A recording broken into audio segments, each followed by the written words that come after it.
அஸ்ஸலாமு அலைக்கும் வரஹ்மத்துல்லாஹி வபரகாத்துஹு. அல்ஹம்துலில்லாஹ். நம்ம என்ன மாதிரி ஒரு சொசைட்டில வாழ்ந்துட்டு இருக்கோம் அப்படின்னா, இன்னைக்கு எது ட்ரெண்டிங்கா இருக்கோ அதன் பின்னாடி போறது தான் நம்ம ஃபாலோ பண்ணிட்டு இருக்கோம். யாராவது ஒரு விஷயத்த செஞ்சுட்டாங்க அப்படின்னா, அதை அப்படியே நம்மளும் செய்யணும் அப்படின்ற மாதிரி அந்த ஃபாலோ பண்ணி நம்ம அப்படியே பின்தொடர்றது, அந்த இன்ஃப்ளூயன்ஸ் ஆகி அதுக்கு பின்னாடியே போறது, இந்த மாதிரி தான் நம்மளோட மைண்ட் செட் இருக்கு. ஸோ அதுல இன்னைக்கு ட்ரெண்டிங்கா இருக்கக்கூடிய விஷயம் என்ன அப்படின்னு பாத்தீங்க அப்படின்னா, நிம்மதியை தேடி அப்படின்னு சொல்லிட்டு எல்லாரும் டூருக்கு போறது, அப்புறம் நேச்சுரல் இடங்களுக்கு போறது, இந்த மாதிரி நிறைய இடங்களுக்கு போறத நம்ம பார்த்திருக்கோம். கோவிடுக்கு அப்புறம் ரிசர்ச்சர் சொல்றாங்க, அதாவது போஸ்ட் கோவிட் அதுல என்ன மாற்றங்கள் நம்ம நாட்டுல வந்திருக்கு அப்படின்னு பாத்தீங்க அப்படின்னா, மக்கள் அதிகமா சேமிக்கிறத விட்டுட்டு அதிகமா செலவு பண்றதுல, அதுவும் இந்த டூரிசம் அப்படின்றதுல அதிகமா ஈடுபட்டு இருக்காங்க அப்படின்றத நம்ம பார்க்க முடியுது.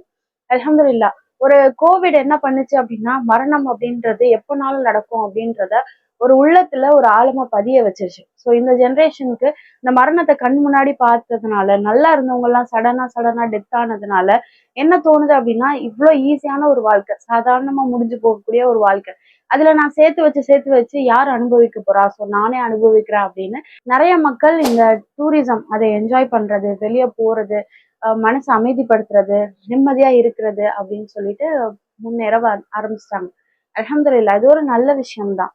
பட் இந்த நிம்மதி நம்ம வெளியே போனாலும் சரி, வீட்டுக்குள்ள இருந்தாலும் சரி, எங்க போனாலும் சரி நமக்கு கிடைக்குமா அப்படின்னு பாத்தீங்க அப்படின்னா, நம்ம மென்டாலிட்டியை சேஞ்ச் பண்ணாத வரைக்கும் நமக்கு கண்டிப்பா கிடைக்காது.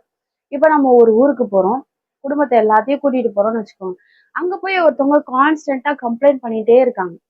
ஒரு விஷயத்த சொல்லி கான்ஸ்டன்டா கம்ப்ளைண்ட் பண்ணாங்க அப்படின்னா, நம்ம அங்க நிம்மதியா இருக்க முடியுமா? கண்டிப்பா இருக்க முடியாது. ஈவன் நம்மளே வந்து பார்த்துட்டு, இது என்ன இங்க என்ன இருக்கு? ஒண்ணுமே இல்ல. வெறும் மரம் தான் இருக்கு, வெறும் கடல் தான் இருக்கு, வெறும் தண்ணி தான் இருக்கு. இங்க குளிக்க முடியல, நிம்மதியா இருக்க முடியல அப்படின்னு சொல்லி கம்ப்ளைண்ட் பண்ணிட்டே இருக்கும்போது, கண்டிப்பா நிம்மதியா இருக்க முடியாது. ஸோ எங்க போனாலும் டார்ச்சர் இருக்கும் அன்டில் அன்லெஸ் நம்மளுடைய மனநிலையை நம்ம மாற்றாத வரைக்கும். சோ அப்ப அந்த மனநிலை மாத்துறது அப்படின்றது நம்மளால முடியாது. மாத்துறதா இருந்தா ஏன் அங்க போய் மாத்தணும்? இங்கேயே நம்ம மாத்திருப்போமே. அதுக்காக தான் ரசூல் ஸல்லல்லாஹு அலைஹி வஸல்லம் ஒரு அழகான துவாவை சொல்லி காட்டுறாங்க. ஸோ இந்த ஒரு துவா செய்யறதன் மூலமா மனசு அமைதியாகும். நம்ம வீட்ல இருந்தாலும் சரி, ரூம்குள்ள பூட்டப்பட்டு இருந்தாலும் சரி, இல்ல குடும்பங்கள்ல மத்தவங்க கூட இருந்தாலும் சரி, இல்ல நம்ம வெளியே எங்க போனாலும் சரி, இந்த சலாம் அப்படின்றது, மனசு அமைதி அப்படின்றது அது அல்லாஹ் கிட்ட இருந்து தான் வருது. அதுக்காக தான் இந்த அழகான துவா. அல்லாஹும்ம அன்தஸ்ஸலாம் வமின்கஸ்ஸலாம் தபாரக்த ரப்பனா வதயாதுல் ஜலாலி வல்லிக்ராம் அப்படின்னு சொல்லக்கூடிய ஒரு துவா. ஸோ இந்த துவா நான் கீழே வந்து போடுறேன், நீங்க அதை மெமரி பண்ணிக்கோங்க. ஸோ இந்த ஒரு துவா பாத்தீங்கன்னா ரொம்ப அழகான துவா. இந்த துவாவை பத்தி நம்ம எக்ஸ்பிளைன் பண்ணி தெரிஞ்சுக்கிட்டு புரிஞ்சுக்கிட்டு நம்ம கேட்கும்போது தான் கண்டிப்பா கிடைக்கும். சும்மா வந்து கையை ஏந்தி ஒரு அரபு வார்த்தைகளை வந்து ஓதுறது மூலமா அது மந்திரமா நமக்கு செயல்பட்டு ஒரு பவரை கொடுக்கும் அப்படியெல்லாம் கிடையாது. கண்டிப்பா ஒவ்வொரு துவாவையும் நம்ம மனசார புரிஞ்சுக்கிட்டு அதை அண்டர்ஸ்டாண்ட் பண்ணி அல்லாஹ் கிட்ட கையேந்தி கேட்கும் போது நிச்சயமா அல்லாஹ் நமக்கு தருவோம். சோ இப்போ இந்த துவாவை பாக்குறதுக்கு முன்னாடி சில விஷயங்களை நம்ம முன்னாடி பார்க்கணும்.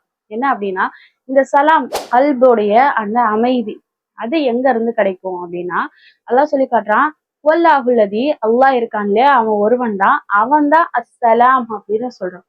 சோ சலாம் அப்படின்றது நமக்கு அல்லாஹ் கொடுக்கக்கூடிய கிஃப்ட் மட்டும் கிடையாது. அவன் தான் சலாம், அதனால நமக்கு சலாம கொடுக்குறான். எப்படி? அல்லாஹ் அர் ரஹ்மானா இருக்கான், அதனால நமக்கு ரஹ்மத்தை கொடுக்குறான்.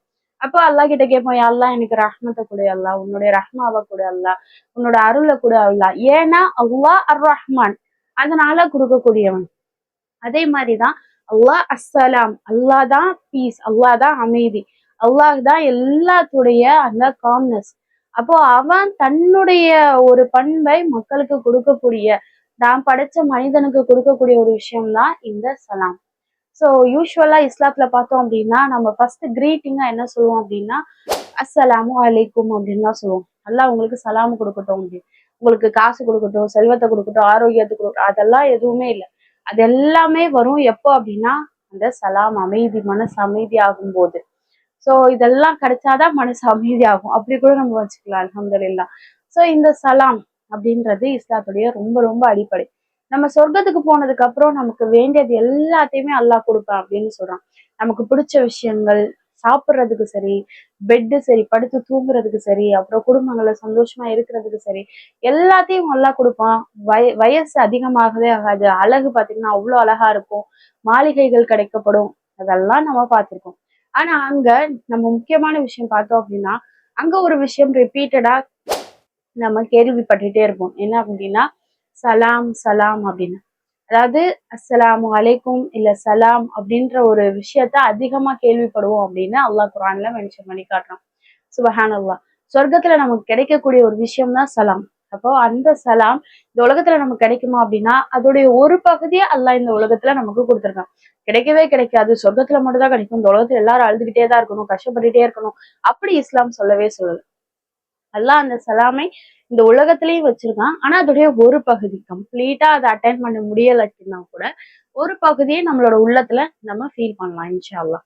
ஸோ அந்த சலாம் எங்க இருந்து வரும் அப்படின்னா அது அல்லாஹ் கிட்ட இருந்து வரும்.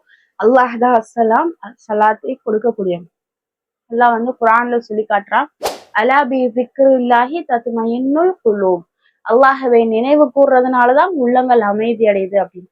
அப்ப அல்லாஹ்வை நினைவு கூர்றதுன்னா ஜஸ்ட் நம்ம வந்து ஏதாவது ஒரு கவலையா இருக்கப்போ அல்லாஹ்வை திங்க் பண்ணி, யா அல்லாஹ் என்னோட கவலை எப்படி இருக்கு, என்னோட கஷ்டம் எப்படி இருக்கு, அது வந்து நீதான் சரி பண்ணி கொடுக்கணும்னு நினைக்கிறது பேரு தான் திக்ர்.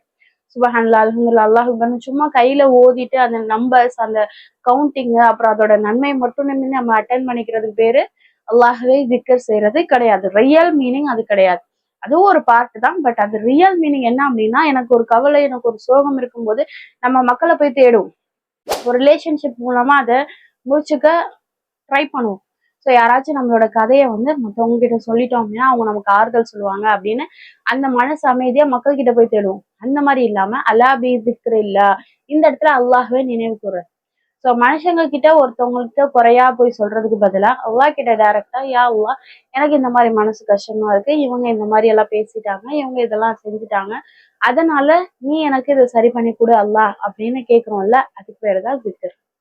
ஸோ அந்த திக்ரை சரியான முறையில செஞ்ச உடனே மனசு அமைதியாகும். ஏன்னா அது அல்லாஹ் கிட்ட நம்ம ஒப்படைக்கிறோம், அதனால அல்லாஹ் நம்மளுக்கு லேசாக்கி தருவான். சாதாரணமா அது நடக்காது, அல்லாஹ் நாடுனாதான் நடக்கும்.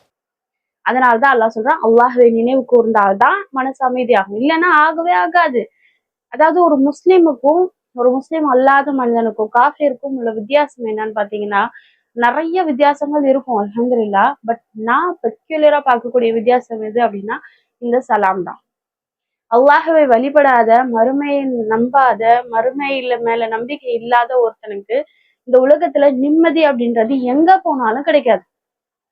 அதே ஒரு முஸ்லிமா ஒரு முஃமினா நம்ம இருக்கோம், நம்பிக்கை கொண்டு இருக்கோம் அப்படின்னா நமக்கு ஒரு சோதனை வரும்போது அல்லாஹ் சரியாக்குவான், இதை நம்ம நன்மைக்காக தான் கொடுத்துருக்கான், நம்மளோட பாவத்தை மன்னிக்கிறான் அப்படின்னு நினைக்கும் போது மனசு அமைதியாகும். ஒரு நலவு வரும்போது இது ஒரு சோதனையா இருக்கு, அல்ஹம்துலில்லாஹ் எனக்கு இந்த உலகத்துல அல்லாஹ் நிறைய கொடுத்துருக்கான் அப்படின்னு நம்ம நன்றி சொல்றோம், அதனால மனசு இன்னும் அமைதியாகும். சோ ஒரு முஃமினுக்கும் ஒரு முஃமின் அல்லாத காஃபிருக்கும் உள்ள பெரிய டிஃபரன்ஸ் இந்த மன அமைதி தான். அதை நமக்கு அல்லாஹ் அல்ஹம்துலில்லாஹ் இங்க கொடுத்துருக்கான். அதுக்காக தான் இந்த துவா. சோ இந்த துவாவை நம்ம அதிகமா கேட்க ஆரம்பிக்கணும். நம்ம அதிகமா என்ன பண்றோம் தெரியுமா, கொஞ்சம் ஸ்ட்ரெஸ் ஆனா ரொம்ப கவலையா இருந்தால் சோசியல் மீடியாவை எடுத்து டிஸ்ட்ராக்ஷன்ஸ் தேட ஆரம்பிக்கிறோம். ரீல்ஸ் பார்த்துட்டே இருந்தோம்னா கொஞ்சம் மைண்ட் ஃப்ரெஷ்ஷா இருக்கும். எனக்கு 1008 ப்ரெஷர் இருக்கிறதுனால இந்த போன் எடுத்து பார்த்து கான்ஸ்டன்டா பாக்குறேன் அப்படின்னு. இப்போ ஒரு ரிசர்ச்சர் சொல்லியிருக்காங்க, கான்ஸ்டன்டா இந்த மாதிரி ரீல்ஸ் பார்த்துட்டே இருக்குது, கண்டினியூஸா பார்த்துட்டே இருக்குது, நம்ம மது அருந்துறதை விட 5 மடங்கு அதிகமான அடிக்ஷனை பிரெயின்ல ஏற்படுத்தும் அப்படின்னு சொல்றாங்க. மது அருந்தும் போது பிரெயின்ல வந்து டோபமைன் அப்படின்ற ஹாப்பி ஹார்மோன்ஸ் கிரியேட் ஆகும், அதனால அதுக்கு ஒரு அடிக்ஷன் வரும், திரும்ப எனக்கு வேணும் திரும்ப எனக்கு வேணும் அப்படின்னு. இன்னைக்கு நம்ம பார்த்தோம் அப்படின்னா செல்போன்ல தான் அதிகமான அடிக்ஷன் இருக்கு, திரும்ப வேணும் திரும்ப வேணும் திரும்ப வேணும் அப்படின்னு சொல்லி அது ஒரு செகண்ட் கூட நம்மளால வைக்க முடியாது. யங்ஸ்டர்ஸ் மட்டும் கிடையாது, பெரியவங்கள்ல இருந்து சின்னவங்கள்ல இருந்து குட்டி குழந்தை வரைக்கும் எல்லாருக்கும் இந்த அடிக்ஷன். ஸோ இது மது கலாச்சாரத்தை விட 5 மடங்கு அதிகமான அடிக்ஷனை ஏற்படுத்துதுன்னு சொல்றாங்க. சுபஹானல்லாஹ். அப்ப இந்த அடிக்ஷன் திரும்பவும் என்ன பண்ணும், திரும்பவும் ஸ்ட்ரெஸ் தான் உருவாக்கும். அதாவது போன் பார்த்துட்டே இருந்தா உனக்கு தலை வலிக்குது அப்படின்னு சொல்லுவாங்க, போன் பார்த்துட்டே இருந்தா ஸ்ட்ரெஸ் ஆகுது, போன் பார்த்துட்டே இருந்தா நோய் வருதுன்னா எக்ஸாக்ட்லி உண்மைதான். பிகாஸ் கான்ஸ்டன்டா நம்ம அந்த கண்டினியூஸா டோபமைன் செக்ரேஷன் நம்ம பிரெயின்ல இருக்க இருக்க இருக்க அகைன் அது ஆட்டோமேட்டிக்கா அந்த போனை வச்ச உடனே ஸ்ட்ரெஸ் ஹார்மோனை அதிகப்படுத்த ஆரம்பிக்கும், பாடியே நேச்சுரலாவே நடக்கும். அப்ப ஸ்ட்ரெஸ் ஹார்மோன் அதிகமான என்ன ஆகும், டெஃபினட்டா கவலையா இருக்கும், சோகமா இருக்கும், எரிச்சலா வரும், அடுத்தவங்களை திட்டணும் போல தோணும். இந்த மாதிரி ஸ்ட்ரெஸ் ஹார்மோன் அதிகமாகறதுனால எல்லா நோயும் டெஃபினட்டா வரும், கண்டிப்பா வரும். ஸோ இது ஏதோ மித்து கிடையாது, இது உண்மையான ஃபேக்ட். அப்போ சோசியல் மீடியால டிஸ்ட்ராக்ஷன்ஸ்ல அதுல போக போக போக ஏதாவது ஒரு தவறுன்னு பக்கம் அது இழுத்துட்டு போகாம இருக்கவே இருக்காது. ஸோ நம்ம ஏற்கனவே ரொம்ப ஸ்ட்ரெஸ்ஸா இருக்கோம், எடுத்து பயானியா போட்டு கேட்போம் போன்ல, அப்படி கேட்க மாட்டோம். ஏதாவது சும்மா காமெடியா ஏதாவது ஒரு ரீல்ஸ் பார்க்கலாம், சாதாரண ரீல்ஸ் பார்க்கலாம் அப்படின்னு சொல்லி அப்படியே போயிட்டே இருக்கும்போது நிறைய ஆண்களுக்கு இது வந்து தவறான காட்சிகளை பார்க்கிறதுக்கு, தவறான பக்கம் போகிறதுக்கு ஒரு வழியா இது இருக்கு. அதே ஒரு பெண்ணுக்கு அதாவது தவறான கருத்துக்களை உள்ள புகுத்துறதுக்கு இது ஒரு வழியாக இருக்கு. நல்லா பாதுகாக்கணும். ஸோ இந்த டிஸ்ட்ராக்ஷன்ஸ்ல இருந்தெல்லாம் வெளியே வரணும். இந்த அடிக்ஷனும் நான் போகக்கூடாது. நான் ஸ்ட்ரெஸ்ஸும் ஆகக்கூடாது. லைஃப்ல எல்லா விஷயங்களும் என்னை போட்டு மனசை அழுத்தி அழுத்தி அழுத்தி டிப்ரெஷன் ஆகிட்டே இருக்கேன். இப்ப யார்கிட்டயும் நான் சொல்லவும் கூடாதான். ஏன்னா இஸ்லாம் வந்துச்சு அப்படின்னா இஸ்லாத்துல என்ன செய்யக்கூடாது, மத்தவங்களை பத்தி நான் குறைய வெளியே சொல்லக்கூடாது, புறமும் பேசக்கூடாதான், குறையும் சொல்லக்கூடாதான். அப்ப நான் யார்கிட்டதான் போய் சொல்லி ஆறுதலை தேடுறது? எல்லா வீட்டுக்கிறோம், அல்லாஹ்வை நினைவு கூர்றது, அல்லாஹ் கிட்ட போய் சொல்லுவோம். ஸோ ஒரு பிரேயர் மேட்டை விரிச்சு நம்ம முசல்லாவை விரிச்சு அல்லாஹ் முன்னாடி இருந்து யா அல்லாஹ் இந்த மாதிரி ஆகுது அப்படின்னு சொன்னாலும் சரி. இல்ல எதுவுமே இல்லை, சாதாரணமா நான் நடந்துட்டு இருக்கேன், இந்த விஷயத்த செஞ்சுட்டு இருக்கேன், ஒரு பாத்திரத்தை கழுவிட்டு இருக்கேன், டிஷ் வாஷ் பண்ணிட்டு இருக்கேன், அந்த நேரத்துல எனக்கு டக்குன்னு ஒரு தோணுது, இந்த மாதிரி நம்மள பேசிட்டாங்களே, அப்ப அல்லாஹ் கிட்ட யா அல்லாஹ் இந்த மாதிரி என்ன பேசுறாங்களே, எனக்கு மனசு வருத்தமா இருக்கு, நான் யாருக்கிட்டே இதை போய் சொல்ல முடியாது, ஆனா நீ எனக்கு சரியாக்கி கொடு அப்படின்ற ஒரு நினைவோட இந்த ஒரு துவாவை நம்ம ஓதணும். அல்லாஹும்ம அன்தஸ்ஸலாம் வமின்கஸ்ஸலாம் தபாரக்த ரப்பனா வதாயாவல் ஜலாலி வல் இக்ராம் அப்படின்னு சொல்லக்கூடிய ஒரு துவா. ஸோ இதுல என்ன சொல்றோம், யாரெல்லாம் நீ தான் சலாமா இருக்க, நீ தான் சலாமை கொடுக்க முடியும், நீ தான் துல் ஜலாலி வல்லிக்கிறான், எல்லா ஆற்றலையும் உடையவன், நீ மட்டும்தான் எல்லாத்தையும் மாத்தி எனக்கு மனசு நிம்மதியை கொடுக்க முடியும். ஸோ நம்ம நினைச்சுக்க வேண்டாம், வீடு இருந்தா நம்ம நிம்மதியாயிருவோம், காசு இருந்தா நம்ம நிம்மதியாயிருவோம், புள்ள பிறந்துருச்சுன்னா நம்ம நிம்மதியாயிருவோம் அப்படின்னு நம்ம நினைச்சுக்க வேண்டாம்.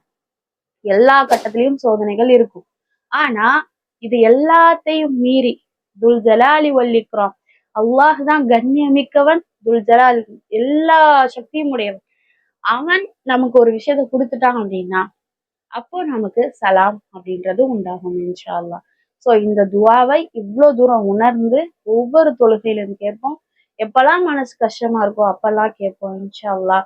அல்லாஹுடைய அருளும் அல்லாஹுடைய அந்த சலாமும் கண்டிப்பா நமக்கு கிடைக்கும்.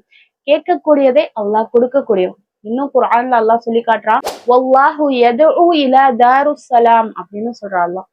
சோ அல்லாஹ் உங்களை அழைக்கிறான். எதன் பக்கம் அழைக்கிறான்? அமைதியான இல்லத்தின் பக்கம் அழைக்கிறான். அமைதியான இல்லம் அப்படின்றது சொர்க்கத்தை நம்ம சொல்லலாம். இந்த உலகத்திலே அமைதியான வீடுகளை சொல்லலாம். நம்ம ஸ்ட்ரெஸ் இல்லாத ரிலாக்ஸா இருக்கிறதா அல்லாஹும் விரும்புறான். ஸோ நான் ஸ்ட்ரெஸ்ஸா கவலையா கஷ்டமா அழுதுகிட்டே இருக்கிறத அல்லாஹ் விரும்புறதே இல்லை. இந்த உலகத்திலேயே சந்தோஷமா இரு, மறுமையிலேயே சந்தோஷமா இரு. இந்த உலகத்துல எப்படி சந்தோஷமா இருக்குது, அல்லாஹ் கொடுக்கறது எல்லாமே ஒரு டெஸ்ட் அப்படின்றத ஃபீல் பண்ணி மறுமையில உனக்கு ரிவார்டு கிடைக்கும்ன்ற நம்பிக்கையோட சந்தோஷமா இரு. ஸோ அதுதான் உனக்கு சந்தோஷமே தவிர ஃபர்ஸ்ட் ரேங்க் வாங்குறதோ, ஃபர்ஸ்ட் மார்க் வாங்குறதோ, இல்ல வீடு வாங்குறதோ, நகை வாங்குறதோ சந்தோஷத்தை கொடுக்காது அப்படின்றத அல்லாஹ் நமக்கு இங்க புரிய வைக்கிறான். அதே நேரத்துல உண்மையான சந்தோஷம் மறுமை, அந்த இல்லத்தின் பக்கம் அல்லாஹ் நம்மளை அழைக்கிறான். நம்ம போறதுக்கு ரெடியா இருந்தா போதும் அல்ஹம்துலில்லாஹ். ஸோ இந்த துவாவை கையேந்து கேட்போம் அல்லாஹ் கிட்ட. ஒவ்வொரு தொழுகைக்கு அப்புறமும் கேட்போம். அல்லாஹ் மன ஆறுதலையும் திருப்தியும் நமக்கு ஏற்படுத்தி இந்த உலகத்திலையும் சந்தோஷத்தை தருவான், மறுமையிலையும் சொர்க்கத்தின் மூலமாக நம்ம எல்லாருக்கும் சந்தோஷத்தையும் திருப்தியும் அல்லாஹ் தருவான். வாஹிர் தவானா அல்ஹம்துலில்லாஹி ரபில் ஆலமீன். அஸ்ஸலாமு அலைக்கும் வரஹ்மத்துல்லாஹி வபரகாத்துஹு.